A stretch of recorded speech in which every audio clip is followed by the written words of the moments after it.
myself. Pick up dust them off, put them back up on the shelf. Just a little baby girl isn't me.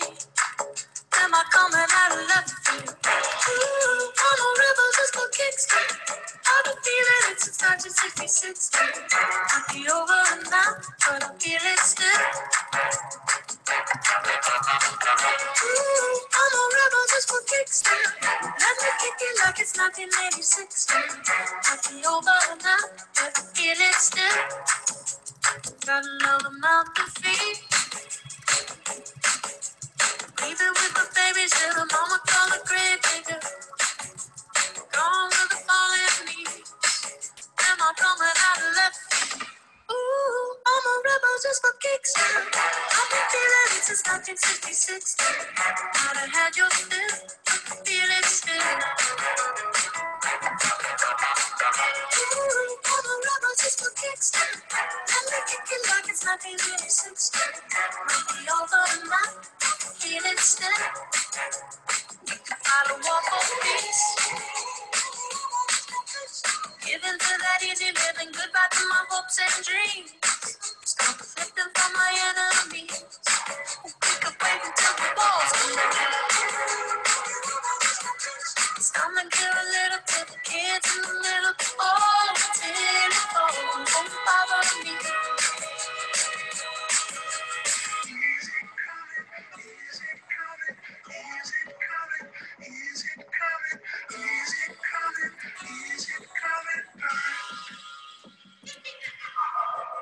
Ooh, I'm a rebel just for kicks. Yeah, your love is an abyss for my heart to eclipse now.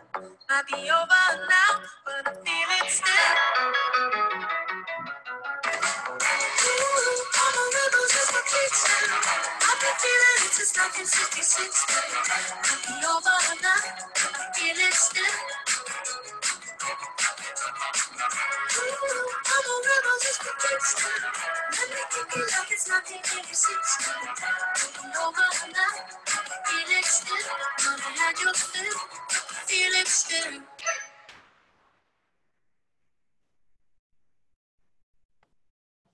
Just a young gun with a quick fuse. I was uptight, wanna let loose.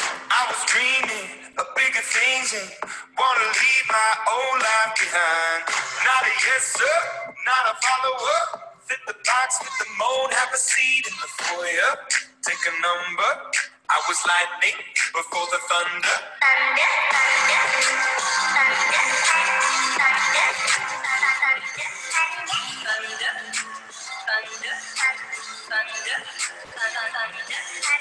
Thunder, feel the thunder. Lightning and the thunder. Thunder, feel the thunder. Lightning and the thunder. Thunder, thunder. Thunder. Kids were laughing in my classes while I was scheming for the masses. Who do you think you are? Dreaming about being a big star. They say you're basic, they say you're easy. You're always riding in the backseat. Now I'm smiling from the stage while you were clapping in the nosebleeds.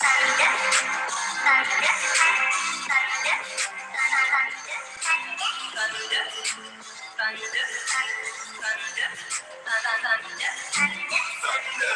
feel the thunder. Lightning and the thunder. Thunder, feel the thunder. Lightning and the thunder. Thunder.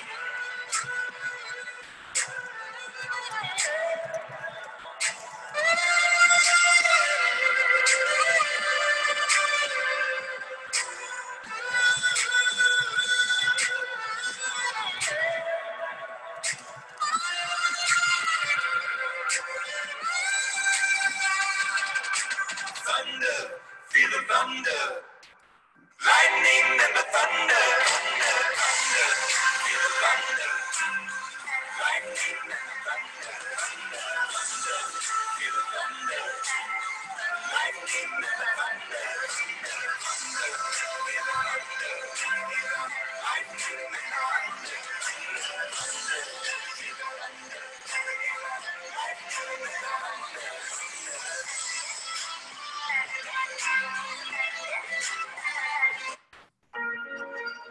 Hey, hey guys. Hello. Hello. Hi guys, how are you? We're gonna get started here in about 2 minutes, okay? So what I need you guys to do is grab a pen, grab a piece of paper, grab some water. Always important to be hydrating, mass hydration all the time. I'm getting used to this new setup. I moved my desk today, so I wanted to give you guys a little bit of a better view. You guys like Imagine Dragons? Oh, I'm so excited.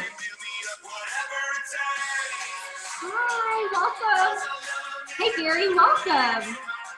Hi, who else do we have here? Maurice is on the line. Betty is here.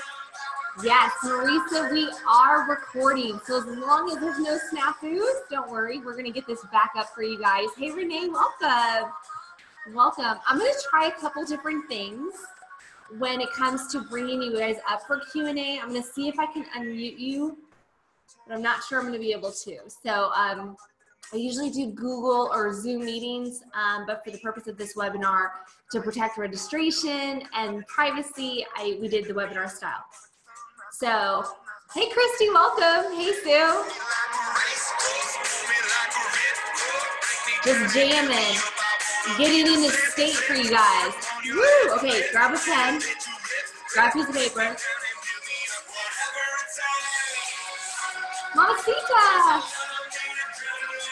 Hi, who else we got there? You got Christy on the line, you got Stephanie. Hey, welcome. I can't see you guys, but you can see me, right? Okay, let's wrap it up. All right, guys. Well, first off, thank you guys so much for hopping on tonight. I am super excited to be here today on this coaching and critique call. Hey, Edward, glad that you're here. If you guys are just jumping on, do me a favor, run over to the chat and let me know, where are you dialing from? Where in the world is Carmen San Diego, right? Or where's Waldo? Let me know, where's your location? Where in the US, Canada, if you're outside of the United States or North America, let me know where you are coming from. Steph's in Kansas City, Missouri. We got Patty in Milton, Wisconsin. Lori from Denver, Maryland, Ohio, the Bay Area, New Mexico, Florida, Phoenix, woo woo! Yes, local, it's a hot one today. We have Kentucky, Florida, Anacortes, hey Marilee, welcome. We got Michigan, Florida, awesome. I'm so excited you guys are here. I figured we'd start off, I just wanna share a few minutes. I have some notes, actually I have them on my computer. I typed them up while I was watching some of the training. I wanna share with you guys, if it's okay.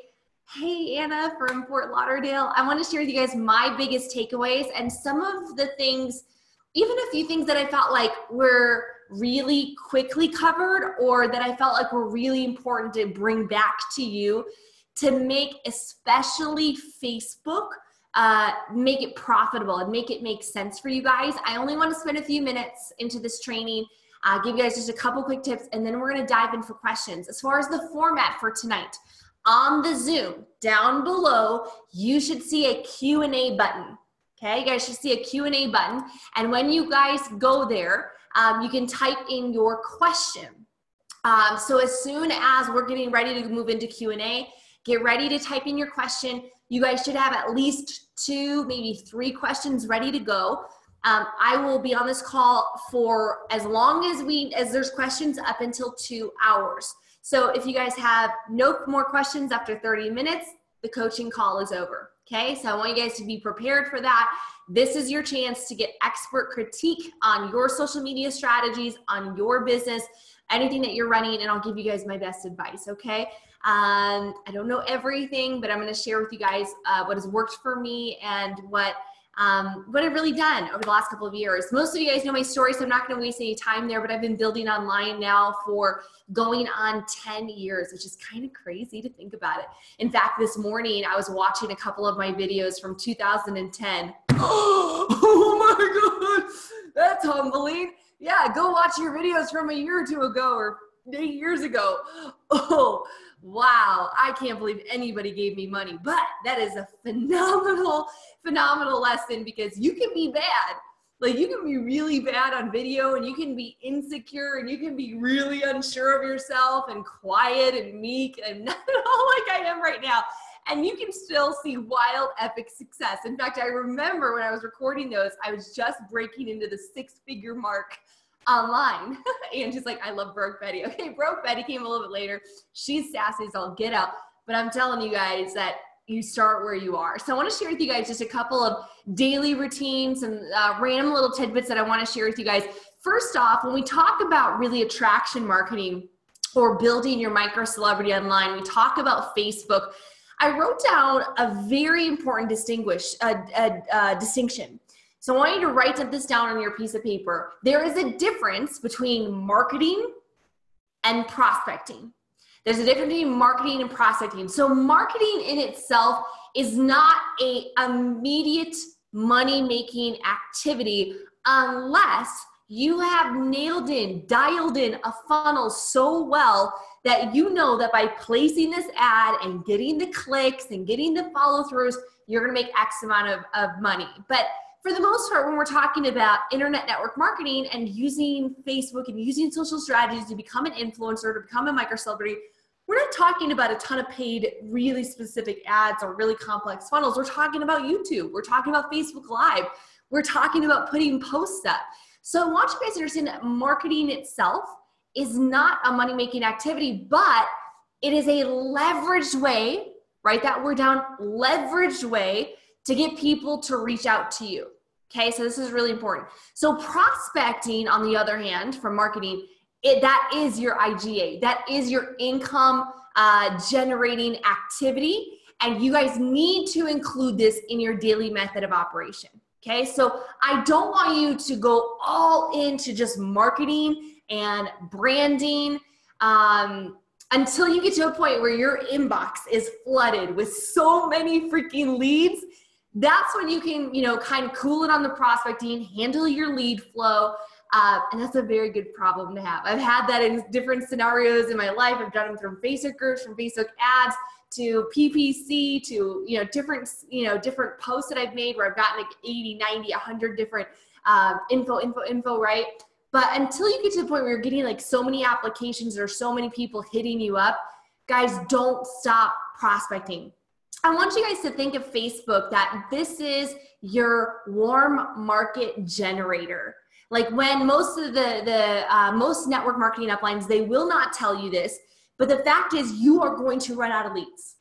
You're going to run out of your warm market. So Facebook is really the tool that's going to allow us to increase our center of influence, build rapport, warm people up, create more friends, have a friends first philosophy, so that when you do finally have that right hook type of post or the right ad or whatever, you can now move them into your funnel and into your downline, hopefully. So it's important to know how to use it the right way. So a passive marketing activity. I want you guys to write down passive and active on your sheet of paper. So passive and active. Under passive, here's a couple of passive marketing things. Passive marketing activities would be like posting on Facebook, sharing value inside of your groups if you're on a Facebook group or running a Facebook group for your prospects or your team, updating your branding, working on your logo, ordering some beautiful graphics online to put into your branding and stuff like that. That's passive marketing. Recording a video, writing a blog post. These are all good things. Marketing is good, right? Leveraging people to reach out back to you. But doing a Facebook Live in general, it's not prospecting, it's marketing. You guys are getting this? Asking a question to create some engagement. Again, passive marketing. Like you're hoping and praying that somebody's going to come back over to you. Here's what active prospecting activities are. So you have your passive marketing. Active prospecting would be Facebook connecting, chatting on Messenger, calling your leads. So if you're getting inboxed, leads or applications, I had a really amazing funnel for well over 18 months. I was driving a lot of traffic to for people that wanted to work with me. And so I would get in fact, I still get probably 2 or 3 leads a week that randomly come through it, calling those people back, asking them questions and figuring out if you have the right solution for them, your products or your business. That is an active prospecting activity. Working your warm market, local prospecting, doing live events, whether a meeting or even like going out there into like a networking chamber of commerce or BNI. And then of course, no matter what way you're doing it, anytime you're presenting your products or your opportunity, that is an active prospecting activity. And I hope you guys are tracking this. I'm going to be releasing my SoulCEO like daily trackers, like my DMO, so that you guys can track that. And if you guys want access to it, just make sure you're connected in the SoulCEO Facebook community, because you guys will have access to that first, okay? So I want to share with you guys the biggest way that I have grown my audience, and then we'll move into questions in about 4 minutes, okay? First one is video. Oh my word. One of the most important things that I ever learned as far as skills was, and even just like tactics, because I was not skillful in the beginning. Like I shared, the first 18 months were really rough when I look back at my videos, but I started doing videos every single week. Back in the day, 2009 and 10, it was all on YouTube. Now I do YouTube, but I also do Facebook Live.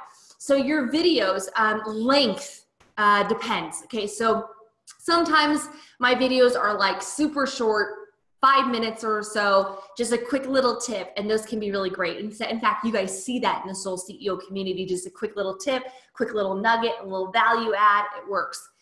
In Facebook Live though, you guys can go a little longer. So as you feel more comfortable, do not be afraid to go 20 to 30 minutes.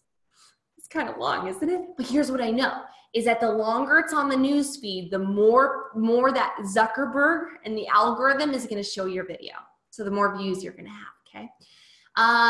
On YouTube, you probably want them a little shorter. I would say less than 12 minutes, okay? So when we think about YouTube, video gives you credibility. Oh my God, that visibility of video and credibility, all you have to think of, like, credibility is profitability. Credibility is profitability, because every time that you are on a video, you're now positioning yourself as an entrepreneur, as an expert, as a thought leader in your space. And just for the sheer fact that you're making a video about a subject immediately puts you in a higher position, in a postured position, not looking down on somebody, but in influence, credibility to your prospects. If you guys like that at all, drop a little 1 in the chat, that you can immediately, by doing a video, have instantaneous influence and posturing over a viewer, over a prospect. Because they're like, holy crap, this guy's doing videos. Like, okay, I need to take them seriously, right? And the better that you make your online presence and the better you make it look, oh my gosh, guys, I mean, you can just take your branding to a whole nother level. In fact, one of the things I was working on today, I was just talking with Mamacita Patty. I'm working on a free training for you guys, and it's my 10-day branding challenge for those of you guys who want to create a micro celebrity brand that looks really stellar, looks gorgeous, so that when your prospects come on your stuff, they're like, dang, Edward's got his stuff together. Dang, Justin's like, wow, Justin's brand is awesome. Like, it's congruent, it stands out, it's professional. If you guys can get excited about that, just drop the word branding in the chat, okay? So just like, that is gonna be a free offering for you guys really, really soon. I was working on it today, and oh, sorry, my eyelashes are driving me nuts. Most people will not do videos. They won't do videos, and they're terrified of it. So the fact that you are going to stand out. Even if you're like how I was, my first 18 months of doing videos, I was meek, I was quiet, I was insecure. I can't even tell you how bad I was. Like, I gotta post some of them. Like, you guys might think that they're okay, but like, compared to where I am today, you ever like been on like a live training and just have like your eyeball? I literally feel like a eyelash is like stabbing me in the eye. This is a real talk, guys. I think I got it. Okay. Bear with me. So you want to use video at least 1 a week. Now, a shortcut is taking your Facebook Live and then uploading it to YouTube. Now, there's 2 ways that you can do. There's only one reason, I would normally not recommend this, because it doesn't translate. On Facebook Live, you're being engaging to your audience. You're having them drop a 1, drop a 2, hey, drop the word replay. But on a YouTube video, you want to be more sophisticated, more of a sitcom, quick, to the point. You're not interacting. People aren't watching it live. Like, that doesn't make sense, right? You'll have different call to actions at the end. And so I recommend, even if you do the same topic, you record it slightly different. The second tip I want to share with you guys for Facebook influence is really having daily interactions. Showing up in people's notifications by liking and commenting on their updates, wishing them happy birthdays. I send them a video. Oh my God, a coyote legit just ran across the road in front of my house. Squirrel, coyote. I don't send, I do actually, I think Fraser copied that for me in the summit. I was like, I've been using Dub Smash for 3 years now. I record a new video every year. Go shorty, it's your birthday. I do that on Dub Smash and I love that. But be authentic, start a real conversation, and be a good human. Don't have an agenda, but it's important. The third tip is using Messenger. This is the fastest way to be more personal. Every time I meet a friend, a new person, I usually send them a voice memo or a video, a preloaded video. Hey, Anna, fantastic meeting you. I went on your profile. Seems like you're awesome, like you travel a ton. Can't wait to get to know you a little bit more. Let me know if there's anything I can do for you. Boom, that's all that you need. So make sure, lastly, that you are creating relationships, that you're educating your audience, that you're being as entertaining as possible. Don't be afraid to be goofy or different or, you know, slapstick if that's your comedic, you know, things. Be visually appealing. Use one beautiful photos. I think about beautiful photos. You know, Marilee Marisich, who's on this call, she used stunning photos. She lives in paradise. She lives in Anacortes, Washington, which is like this hidden gem outside of Seattle and I think Bellingham or something. And so she's up there and has these beautiful beaches and beautiful little mountains and hills around her. And she just posts great stuff. It always looks really, really gorgeous. And so if you look at all the micro celebrities on Facebook, you'll notice that they post very entertaining, engaging, thought-provoking, funny, and visually appealing content. You know, people need one reason to follow you, but they need many reasons to continue following. If you're tracking me, say, I get it in the comments. Say, I get it, Rachel, I get it, okay? Here are some don'ts. Don't market to people who aren't interested in your product. Don't waste time with people who aren't ambitious. Also, like, I coined the phrase 7 years ago, follow up with people until they're in or they're dead. Follow up with people until they're in or they're dead. But at the same time, like, if you guys have like 3 people in your pipeline, first off, 3 people is like ridiculous. You need that to be like 30 or 300. And you keep going back to the same 3 people and they keep telling you they're going to sign up, and they never follow through with what they say they're going to do. I don't want to like totally discount people. Like, I don't love to like stamp like unacceptable because people can change, but I wouldn't hold your breath. You got to move on. Like, you got to find new people. Don't bash your competitors. Don't bash other companies. Don't bash your previous company. Don't bombard people with too much content. Don't be an infomercial. Don't be selling all the time. Don't be too negative. But interestingly enough, I will tell you guys this. I actually bend a few times a week. I'll post a thing or a status, a rant, or kind of a thought-provoking little thing that might be seen by some people as negative. But here's a really interesting thing. Sometimes when you post negative, it actually gets a positive reaction. So I never gripe, you know, I never am like bashing somebody, but I'll post something like, I say, hey, somebody that gossips too is gonna gossip about you. And some people find that like, whoa, that's really negative, Rachel, why would you post that? And I'm like, you know what though, that's, you know, 300 likes later, you know, 45 comments later, because sometimes it's weird the way that the universe works. When you do post a little negative, you get more positive back. It's like when somebody loses their job, like I lost my job and everyone's like, you know, like, so it'll be okay, praying for you, lifting you up and positive, like you're gonna get through this, da da da. And then somebody says, I started a home-based business, crickets. So it's just the way that human nature really, really works. Also, I want you guys to be intentional on adding at least 10 to 15 new friends a day on your Facebook. You guys want to get to 5,000 friends in the next, well, if you guys did that math, you could probably get there in about a year to 18 months. Okay. So a year to 18 months from now, by the end of 2019, y'all better be maxed out. Okay. All right. So what we're going to do, we're going to move on to Q&A. Q&A. So if you guys want to run over to the Q&A and type in your questions. If you guys want to type in at least 1 or 2 questions right now, I'm going to try to get through them. And then if everyone gets at least their 1 question in, then we'll open it up for a whole nother onslaught of questions. Okay. So, okay. I am going to see if I can bring on Anna. Let's see if this works. Oh, that may not work. Okay. Anna, let's see if you're there. Anna. I'm testing this out. It might not work. Let's see. Anna, are you able to ask your question on this way we can talk a little bit back and forth? And guys, don't ask questions in the chat. Please go to the Q&A. Maurice, I saw you ask a question in the chat. Go to the Q&A and ask it there, because then I can tick them off and I know that they're done. I don't want to miss any of your guys' questions. Okay, I might not be able to.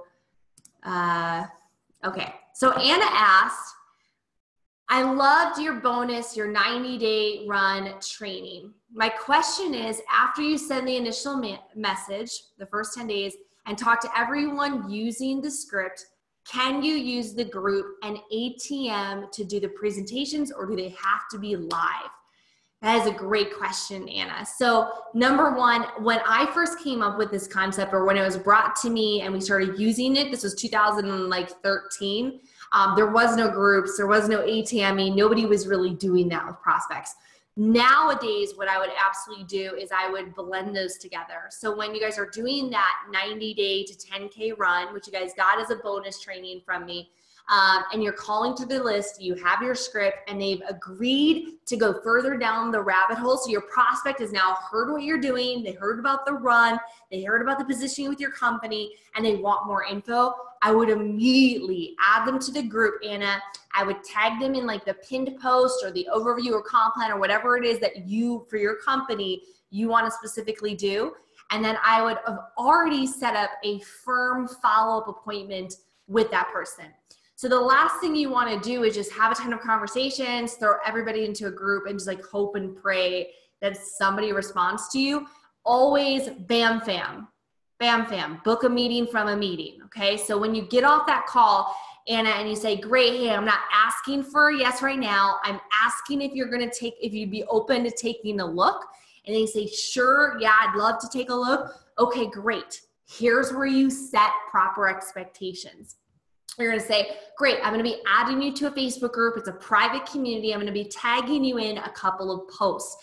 In these videos, you're going to learn more about who we are, what we do, and why we're growing so fast.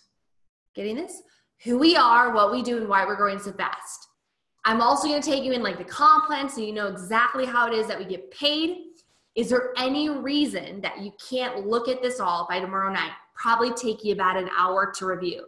And they might say, oh yeah, you know what? Tomorrow's a little tough, but I will have time on Saturday. I'll be like, great. Do you want to connect on Saturday or Sunday? Always give them 2 options, this or that, A or B, right? This way it's not an out. When do you want to connect? They're like, no, give them 2. They'll say, you know what? Sunday. Okay, great.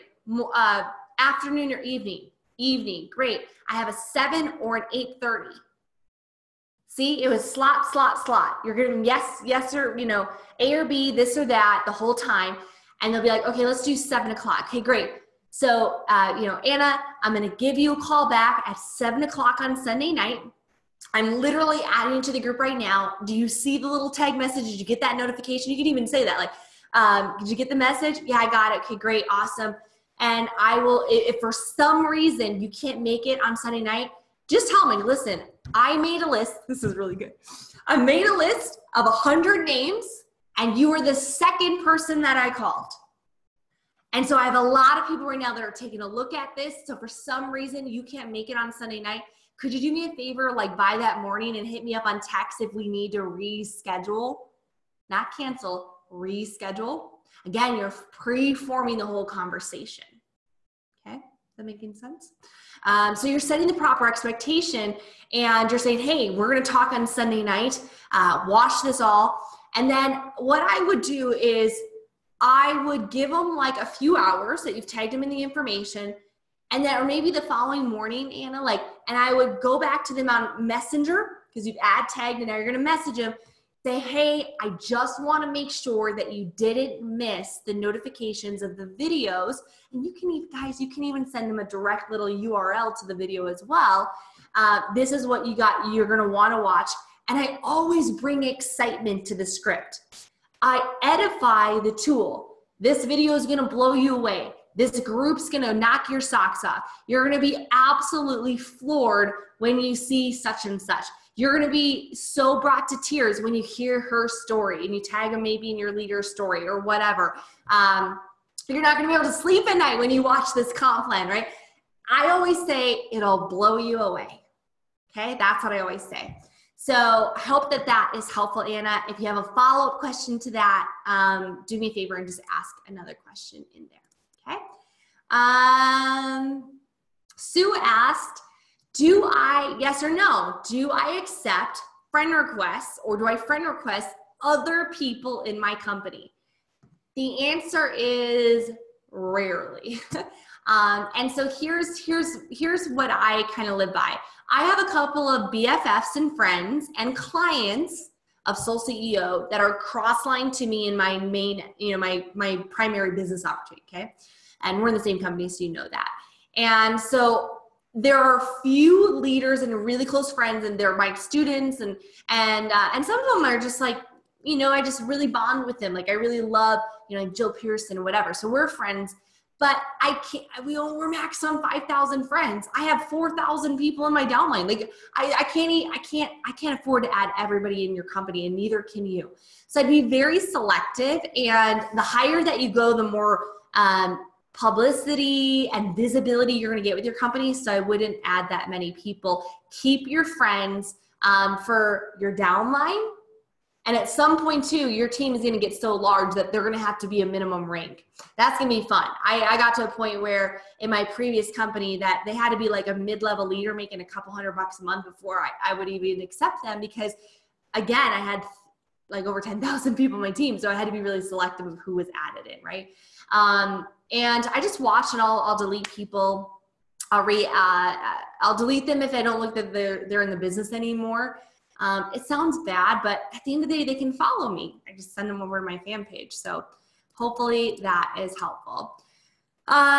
Renee asked, I'm looking for a good way to bridge from my thing, what gets them into the group, to our thing, my network marketing biz. Renee, I'm not quite sure on that question. So reword the question, a little bit more details about your current situation. You can say your company name, it's fine, your products. I'll just, it's not a big deal. None of us are trying to recruit each other, but I'm confused with the question. So just come back and re-ask that. Stephanie asks, how many different basic groups do you have for your network marketing team, and how do you use each one differently? That is a good one. We have 4, but I believe you only need 3. So we currently have 4, but I believe that you only need 3. And I'd love to see our team pare down, and we'll see. We're fairly far into this, so we'll see if that works. These are the 3 I recommend. The first one I'd recommend would be team only. So just your team, just your distributors, you down, or like you and your upline and their whole team down, you're a part of it. It's just distributors, so you can talk specific business building strategies. You can post your weekly calls, you can post incentives, upcoming trips, different tactics, things like that. You can go live in the group and talk about like promos, just your team. The second group should primarily be a product focused group or like a customer focused group. You might have a service, but you have customers that buy that service, right? Or you have products. So I'd have something that is geared more to the product that you sell or that you're marketing, that is all about like customer testimonials, the benefits, the ingredients, the science. Have a group specific for the product. That's probably going to be your biggest group. And then the third group I'd recommend would be anybody that's looking to learn more about the opportunity. So your distributors should be in all three, but somebody who just wants information on your product should not be in the business group, right? So that business group is going to be like welcoming new distributors, celebrating rank advancements, celebrating promotions. Like if somebody, for instance, like we just had this big company event in our company. It was a Bahamas trip, and we had 55 people on our team qualify for that trip. So every time somebody qualified for their all-inclusive Atlantis vacation, we made a shareable and we shouted that out in the group. We do leadership spotlights in that group. We post the comp plan. We post different business-specific money things. You know, hey, you got your check this month. What are you going to spend it on? And those types of posts, they go really, really viral. So those three, that's where I'd recommend starting. I think that that's a really good one. Marisa asked, how do you set up your video outlines on a daily basis? Like, what do I say in my videos? Is that what you're asking? I think that's what you're asking, Marisa. My video itinerary. Okay. So first off, I want you guys to change your mindset from being a songwriter to being a DJ. Okay. So a songwriter is somebody that has to sit down, they come up with the melodies and the harmonies and the chords and the words, the lyrics. They have to put it all together with the chorus into a beautiful outcome of a song. It's all creative. A DJ is taking somebody else's work and then putting their spin on it, right? And so I learned that example from Bob Heilig about a year and a half ago when I was at Ray Higdon's Branding Summit. And he said that example and I really liked it. And often when whether you're a brand new leader or somebody that is veteran, it can be a little daunting for sharing on video. So a video should have a couple of major parts. It should have like an introduction. So on Facebook Live, the first 10 to 15 seconds, guys, is so important on a Facebook Live. So when you think about your outline, this is how it's got to start on Facebook Live, is that you've got to spend that first 10 to 15 seconds talking to the replay viewers, because a majority of your views, probably 80% of your views are going to come on the replay. And so if you're wasting 30 seconds like, hey guys, well, we'll just wait for some people to jump on. We're just waiting. I'm going to talk with you guys today. I'm just waiting for anybody out there. Like, no, you're going to lose them, right? So you want to start off strong. Like, hey guys, super excited today. I'm going to talk to you guys about the difference between active prospecting and passive marketing. If you guys are just jumping on the replay, comment replay below. If you guys are just hopping on live, and this is when the numbers are starting to come up. If you're just hopping on live, hop on, let me know where you're watching from, or, you know, sometimes be like, hey, tell me what your favorite color is. Tell me what the weather's like at your place today. And then I start engaging. Hey, Marilee. Hey, guys. Hey, Courtney. Hey, Marisa. Hey, Stephanie. Welcome. Oh my gosh, it's 75 degrees up in Wisconsin. Awesome. Hey guys, today, and I reaffirm the title again, because they just got on. And they should be in the caption, but I'll reaffirm it again. Today, I'm going to talk to you about active prospecting versus passive marketing. I'm going to share with you guys my 3 tips for, you know, the 3 ways to actively prospect and the 3 ways to passively market to grow your business using Facebook. Okay. So I give them the hook. I give them why they should watch it from the beginning, and I gear towards the replay audience. And then usually what I do, Marissa, what I've done is I actually have let's probably put away right now. It's in my previous studio, but I had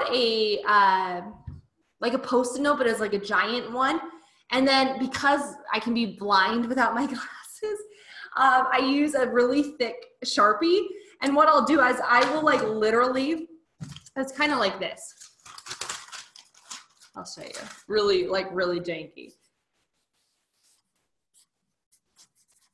Let's say I was doing an overview.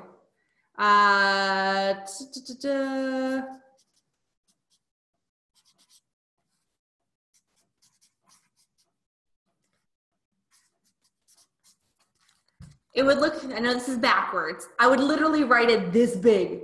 And then what I would do, I'll show you. I have my ring light. Can you guys see this? So I have my ring light, and I would literally tape it to this part of the ring light. So my camera's up here. You guys are getting this? And I would tape it right here. So all I would have to do is literally look down about 4 inches from my camera and I got my outline. So I would stay on point. Sometimes I have more detailed notes, but usually just I need a prompt.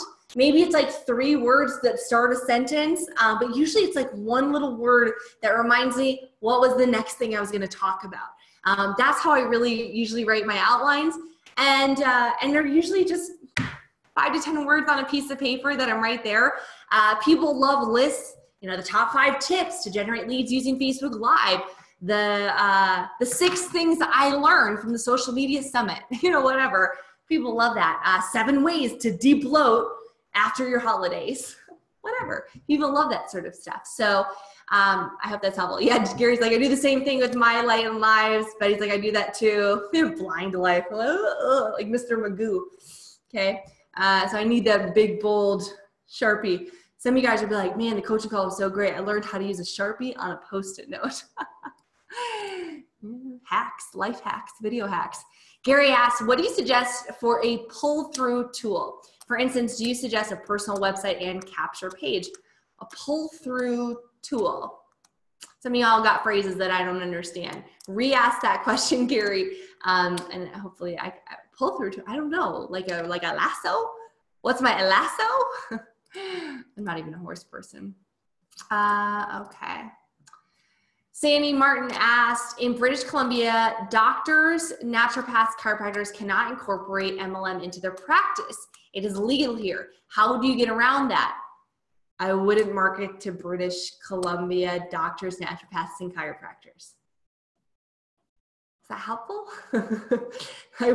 Sandy, that's the great thing about the internet is that you can market to every doctor, naturopath, and chiropractor in any other province or state or country. And so I wouldn't be going, if you guys got to know, the number one most important thing is you got to know who your PP is. You're not PP. Melody, yes, that light, by the way, guys, is $140. It is the newer brand. I'm going to post it here. Newer brand. It's a steal of a deal. Yes, it is.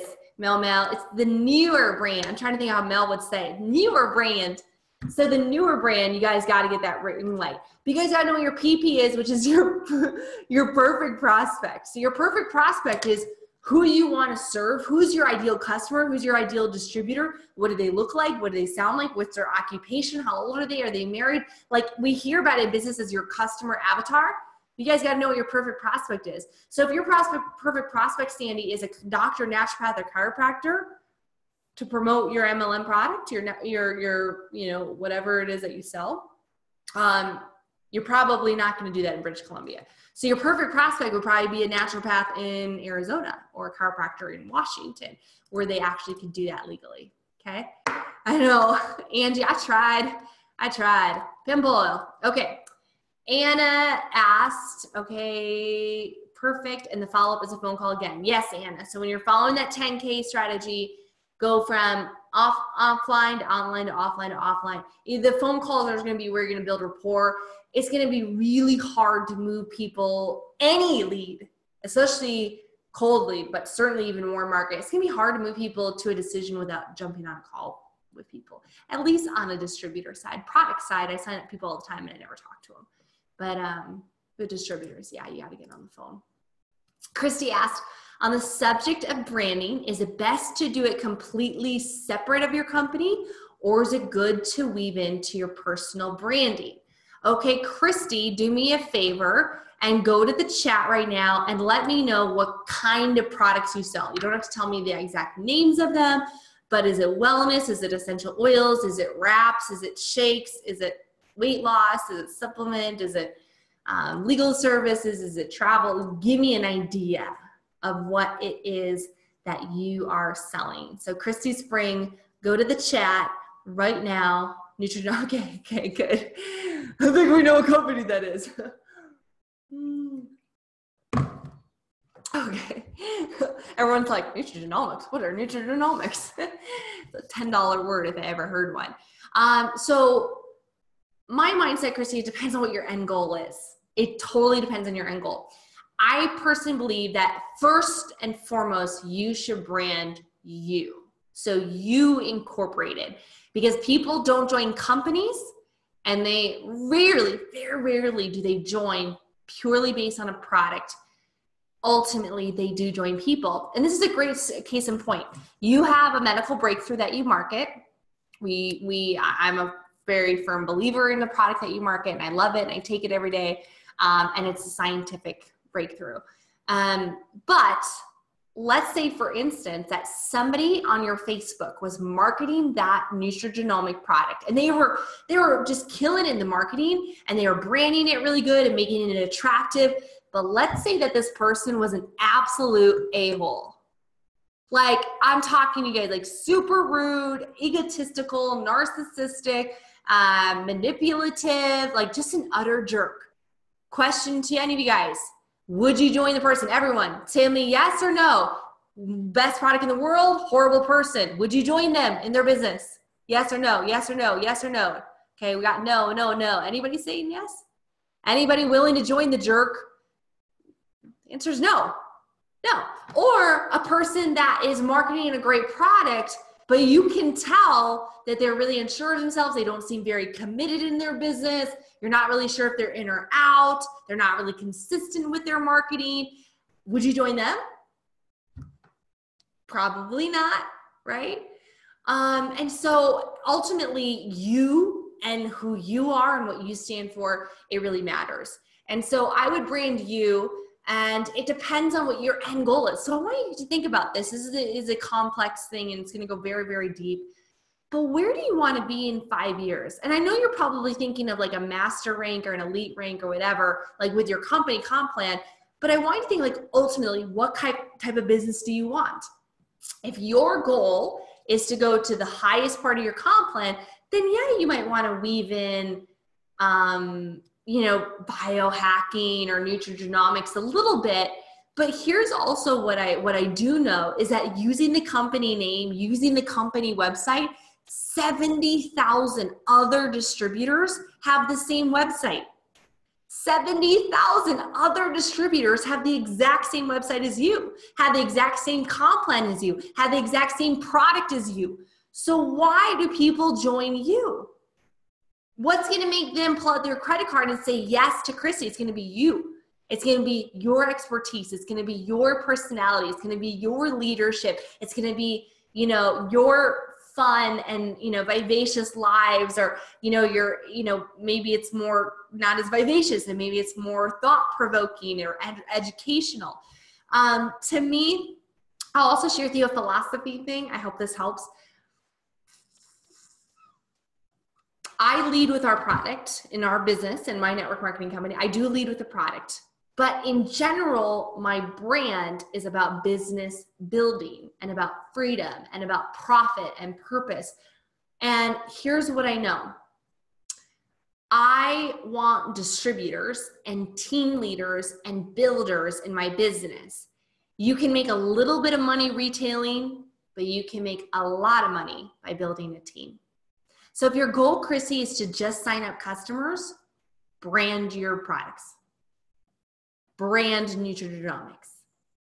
Have Christy be the biohacking girl. If that's all you want, that's all you want. But if you want more than just customers coming to you, you might just want to think a little higher level than that. So I hope that helps. If you want additional question or clarification, let me know.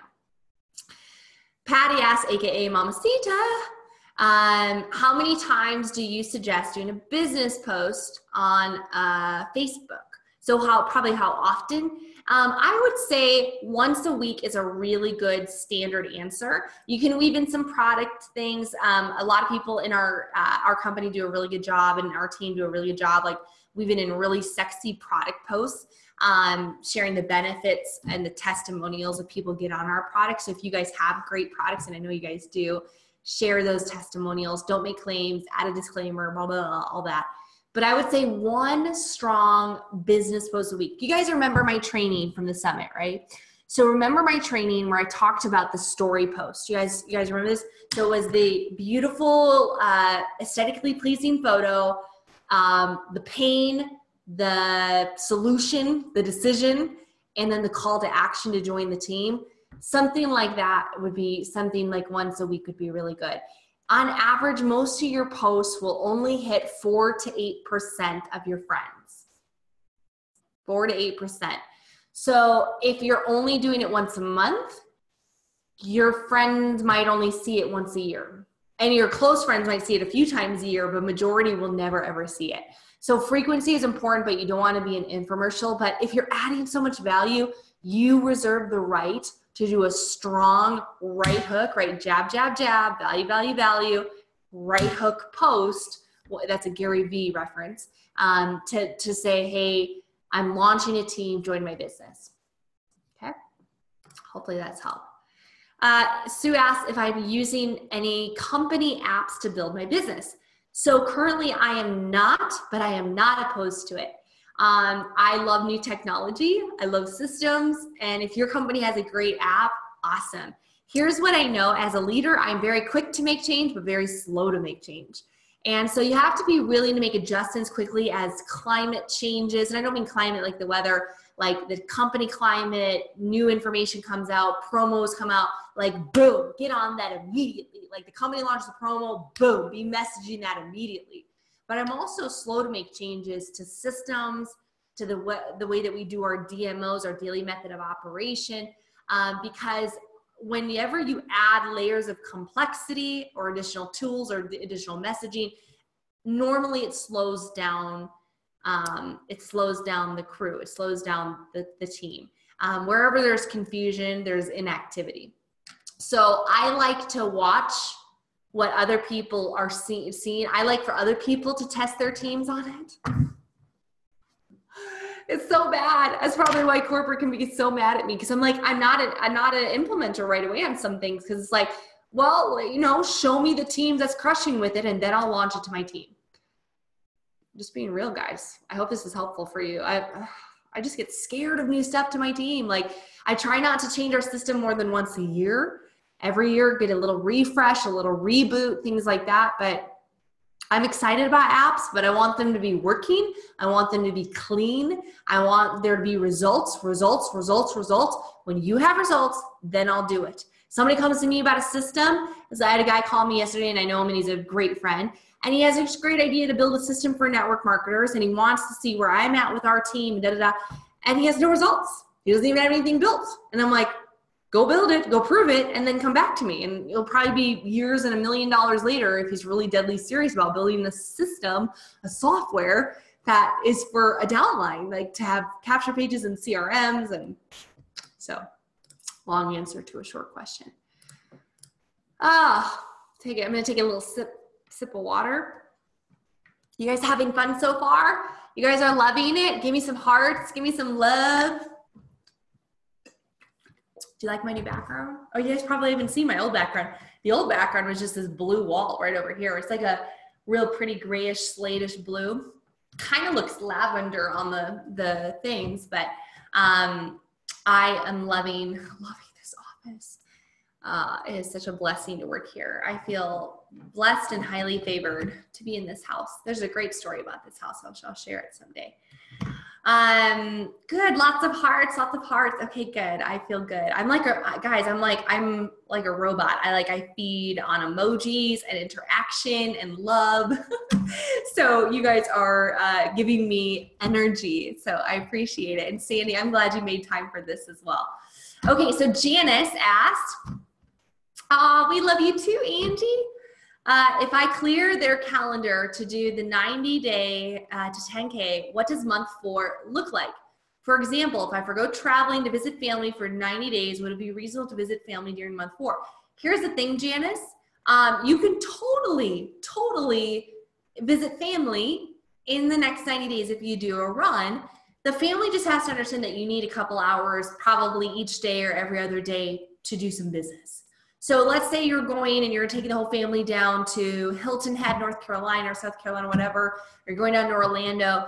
They just got to understand that every morning that from, 8 a.m. or maybe, well, it's East Coast, so maybe it's more in the evenings or whatever. There's a few evenings you need to go back to the vacation rental early and you need to work your business. You need to work your leads. That's the type of commitment that 90-day run requires. At month 4, I would certainly think that you deserve a little bit of a breather, but I wouldn't take too much time off. There's cycles in business. Hey, Missy, no worries to be late. We got it all recorded. We got some great questions the first hour. It's been a really great call so far. You guys are really smart and with it. There are cycles in building your network marketing business. So you'll see reps.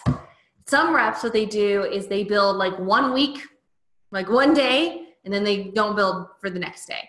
And then one day, and then the next. And like they're really inconsistent. Some people, they'll build like 1 week on, and then they'll take 1 week off. Other people, will 2 weeks on, and then they'll be 2 weeks off. So I see this happen a lot with my leaders is they'll build the last 2 weeks out of the month. Like right now to the end of the month. It's like all of a sudden the 15th, they wake up, they're like, oh, I'm here, and all of a sudden they start running. And because they know they really start pushing the last few days out of the month because they're like, I need to re-rank. I need to re-qualify, right? And then when the month hits, oh, I'm exhausted. And they take, 2 weeks and I just don't hear from them. They're gone for like 2 weeks. And what happens is because of that, like my brain is just like, oh my God, if you were just here for 30 days in a row, we could actually probably rank advance because of just the momentum that you create with being consistent. Some people will go a month on, a month off, 3 months on, 3 months off.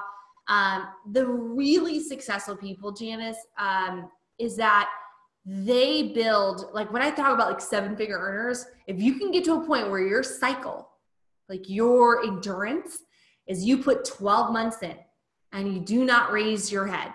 I'm not saying don't go on vacation. I'm not saying take time off. I only work my business 20 hours a week. I am a part-time network marketer. But what I do is I don't, there's not a month I don't work my business. Well, December, I'm like a half monther. I'm like a 1/3 of a monther because I follow the parenting philosophy, sleep when the baby sleeps, which is hilarious because I don't have kids and I doubt that's even true because moms never sleep, but I sleep when the baby sleeps. So the babies, the team, they sleep in December. So that's when I sleep. That's, my family, big family month. And we go to beautiful places and travel and just check out and recuperate. So I'm like 11 and a half months of like intensity, all out focus. I'm never not opening the month. I'm never not running week to week. I am never not closing the month. I'm never putting a goose egg. How many of you guys will allow a month to go by with a big fat 0 in your enrollment board? To me, it's unacceptable for me. I will not, and I have not in 12 years. 12 years of network marketing. I have never gone a month, to my knowledge. There might have been, but like, to my knowledge, really, I don't think it because I've literally enrolled like 1,000+ people, right? Yeah, it's only like 140 months. Like there's just probably no way. There's never been like a 30-day stretch, okay, where I've never not put at least one distributor in my business. One a month. So my cycles are very consistent. That's the difference, Missy. Missy was saying, that's me. She's joking, but she's got a crazy life, right? Almost single mom part of the time, right? When your husband's away. But that's the difference between 3,000 a month and 30. That's the difference between 6,000 a month and 60 is your ability to be more consistent for longer. When we think about the principles of network marketing, I shared this on a Monday night call. I learned this from like a legend in network marketing in Arbonne. And she said, you got to do the right things. You got to do the right thing, which is the golden rule: treat people well, treat people how you want to be treated, honor, respect, and dignity is a template for success. Do the right thing, do the right things, do enough of the right things, and do enough of the right things long enough. And doing enough, once you know what the right things are to build your business, the income generating activities, guys, if you have any questions of what that is, look at the comp plan. However the comp plan pays you, that should tell you this is the right thing to do. So whether it's getting customers or this or ranking or whatever, like let the comp plan be your guide. Do enough of the right things. So for us, it's presentations. We have a goal of 15 a month. That's enough. We know that that's the tipping point to momentum and forward motion. And you do enough of the right things long enough, months, many, many months in a row, your whole life will change. Your whole business will change. So the answer is yes, but don't take your pedal off of the metal. Is that right? I never know those phrases. Okay. I almost sounded a little bit like Jim Gaffigan, didn't it? Like, bacon. How many of you guys love Jim Gaffigan? I love him. Like, hot pocket. Okay. John Cheerlean asked, personal profile to personal page difference. Is the page a business page where your groups are now set up? Yes, the recording will be available. John asked, it should be available in the next 24 hours. I'll get it out to you guys by tomorrow. John asked, okay, re-ask that question, John. I'm just a little confused on it. So re-ask that question. Angie Newby asked, my question is about my pages. I have a personal page that I'm rebranding to my public page because I have over 4,000 friends there and I'm deleting and adding for it. And I recently made a personal family only Facebook profile. I also have a business page where people like and follow. Which one is the branding page? So for me, I brand both my profile and I brand my fan page or my business page. It used to be called a fan page, so I still use that. That was like the lingo a long time ago. Just so you guys want to know, a fan page and a business page is the same thing. That's where you get fans, that's where you got likes and followers, but you're not friending people. So you're going to brand both of those. I wouldn't worry about branding your personal family only page, Angie. I wouldn't worry about that. That's just going to be a personal page, so no need to that. The branding page would be whatever you're doing business on, okay? So hopefully that is helpful. Edward asked, so the friends that are on your Facebook personal page that are distributed to your business, should you delete them and just add people not in your business to your profile? Well, so Edward, I wouldn't delete, if I have my profile and I have 5,000 friends, or maybe you have 1,000 or whatever, it depends on where you're at. And depends on, again, what your ultimate goals are. But I would say do not accept any more friends that are in your company. Only accept friends that are in your downline, like they're actually your team. You want your team on your profile. You guys want to be playing team. You want to be connecting. You want to be building rapport. You want them seeing your stuff. You want to be leading them. You want to be showing them how it's done, right? So that's important to add your team, but I wouldn't add many crossline. And I know a lot of you guys are cross-line to me, and you guys understand, like I'm maxed out. Like I'm literally at like, I think I have like 7 slots left. So I'm always adding in new prospects, okay? Do you post a pre-notice that your live is coming up in 15 minutes? Hell no. Hell to the no.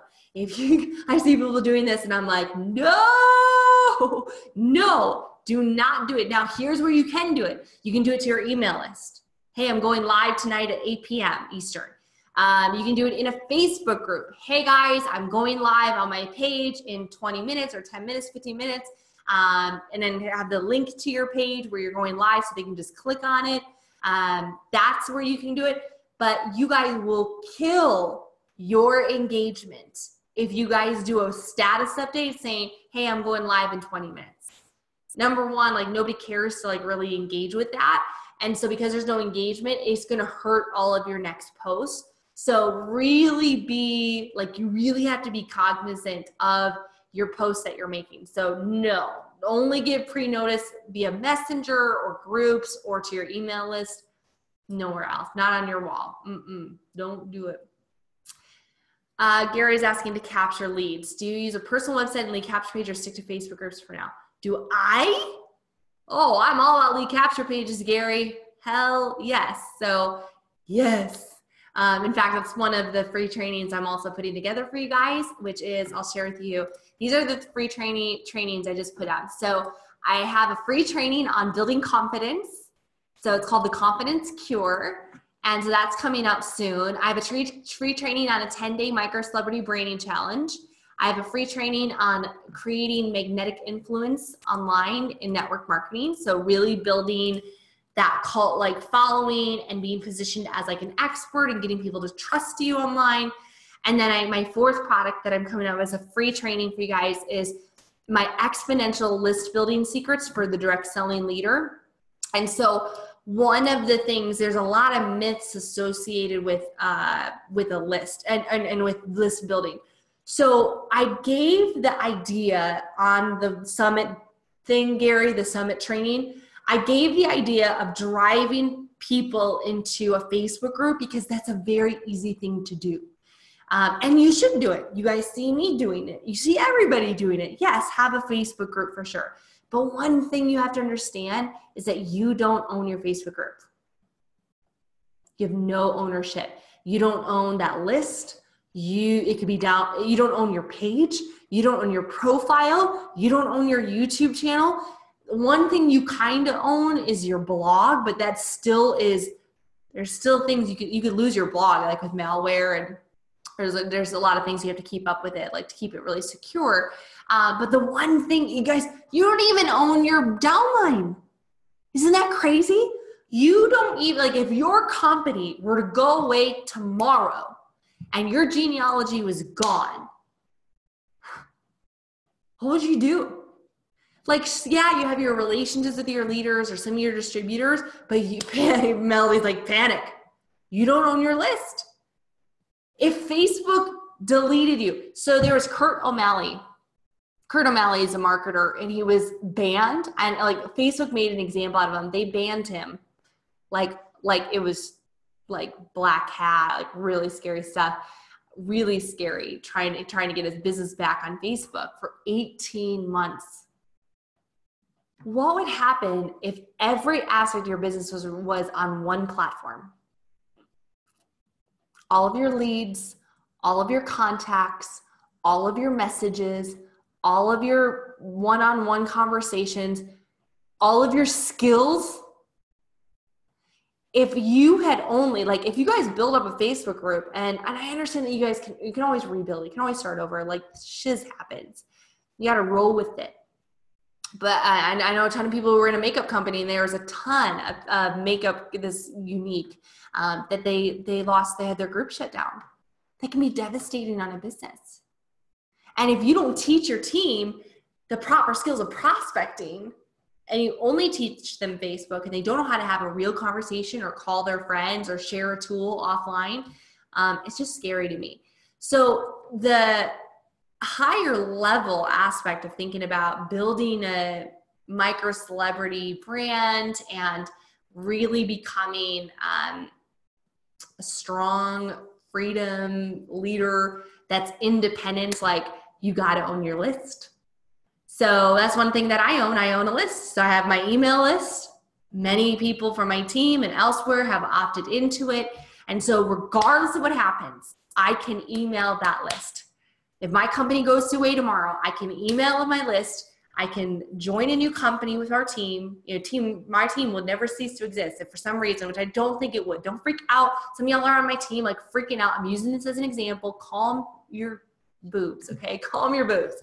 I almost said the TITS word. Calm yourself, okay? But if our company were to go away, here's the thing. We could go and we have ownership of that. Like, we own our team list, and we own our, you know what I mean? Like, and I have my influence, right? So when I left my previous company 2.5 years ago, Gary, I had signed so many agreements, non-competes on top of the distributor agreement, that I would have been sued to high hell had I called anybody from our previous company for a year. And so but I was acceptable for me to call my personally enrolled, but anybody else I could not call. And so I was so grateful. The fact that I had nurtured relationships online, I had built a list, I had the skills. I couldn't even mention my previous company name or my new company name for 12 months. I couldn't say the V word, and I couldn't say the L word. So everything was Team Heart. Everything was Team Heart. So I would absolutely have a lead capture page. My two favorite systems are MLSP or ClickFunnels. MLSP is cheaper. ClickFunnels is way better, so more expensive. Or even just a simple blog where you have a newsletter that you're generating. Now, if you guys are brand new and you have zero marketing budget, You have zero advertising budget. You're eating the seed to your business, meaning like I'm living off of it. First off, you have to think about why the hell are you living off of every single commission that you make? Or maybe you're so brand new that you don't have a lot of commissions. You might want to use the free strategies for a while. Gary, I know you're a six-figure earner, but for those that are not, you know, Gary, you have the budget to go and build a nice little micro celebrity funnel and start, you know, paying. Because guys, list building is not free. And in fact, nothing's free. Anything either takes time or money. Nothing costs nothing. There's nothing that costs nothing. So there are costs involved with building online, but there's so many fruits involved. But most people get to 1,000 plus per month because, you know, you're going to be spending a few $100 at least. Like I spend, oh God, maybe 800 a month managing all of my sites and all of my funnels. But that 10 grand a year pays me multiple six figures. It's worth it. So if you're new, stick to Facebook groups. If you're new, use Woofu to get, you know, lead capture pages. And you can literally take their email and put it in like a little Excel spreadsheet, or I think you can sign up for aweber.com. And it's like Woofu, Angie. Aweber is an email marketing. So that's where you can start building a list on. You can throw a little lead capture on a blog. A blog is as cheap as, when you're saying personal website, I mean a blog, Gary. You can get a website domain for $11.99 from GoDaddy, $6 a month for hosting, and you can probably pay less than $20 a month for Aweber. So what are we now at for the year? A couple $100 for the year, really? And you can start driving people into an email list that you own that. So hopefully that is helpful for you. Okay, more questions. Melody asks, when you have a prospect that you're working with and they agree to see more to find out what is best, and they have agreed to see more to you, find that it is, do you find that it's best to have them join a live webinar, or do you have them do homework and watch presentation with a scheduled follow-up to make sure that they have some buy-in? Melody, if the live webinar is that evening, I get them on the live webinar because nothing beats a live presentation. There's way more engagement. It's a live event. It's there. But if there's not a live webinar, which is basically the other 6 days out of the week, I would have them watch a recorded version. Yeah, so have them watch the recorded overview. Courtney asks, how do you gain followers on Instagram? I don't have my full name on there because it's already taken. It seems to be more challenging than adding friends on Facebook, even if you do a ton of hashtags. So I have a few tips for you guys. So I just started using Instagram like really 2 months ago. It was the end of March. I started taking it seriously. And about 1 month ago, almost 30 days to the exact, I started using a service. And if you use this and you get in trouble, if you use this and you get angry, if you use this, it's on your own. It's on you. I'm passing the buck, okay? I just shared with you what I'm trying. I'm using a service called